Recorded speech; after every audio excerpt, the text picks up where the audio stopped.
দুনিয়াতে যত অদ্ভুত অদ্ভুত প্রশ্ন সব আপনি মুসা আলাইহিস সালামের মাথা থেকে পাবেন। বিভিন্ন বিষয়ে আল্লাহরে প্রশ্ন করতেন। সাইয়েদনা মুসা আলাইহিস সালাম আল্লাহরে বললেন, আল্লাহ আপনি আমার এমন একটা জিকির শিখাইয়া দেন যে জিকিরটার শব্দ আপনি আর আমি ছাড়া কেউ জানবে না।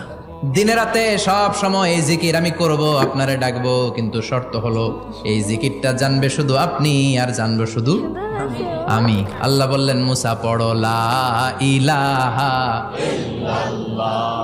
মুসা আলাইহিস সালাম কয়, মাবুদ এটা তো জাতীয় জিকির, সবাই জানে। আমি তো চাইছি এক্সেলেন্ট একটা জিকির, কারো কাছে নাই, শুধু আমি জানবো আর আমি পড়বো। আল্লাহ বললেন, মুসা এই লা ইলাহাকে যদি এক পাল্লায় রেখে দাও, তাম বিশ্ব, সাত আকাশ, সাত জমিনটারে তুলে যদি তুমি আরেক পাল্লায় রেখে দাও, লা রাজাহাত কাফাতু লা ইলাহা ইল্লাল্লাহ, মুহূর্তের মধ্যে লা ইলাহার পাল্লা ভারী হয়ে যাবে। ও মুসা, তুমি যতই এক্সক্লুসিভ জিকির চাও, লা ইলাহার চেয়ে দামি জিকির আমার কাছে নাই।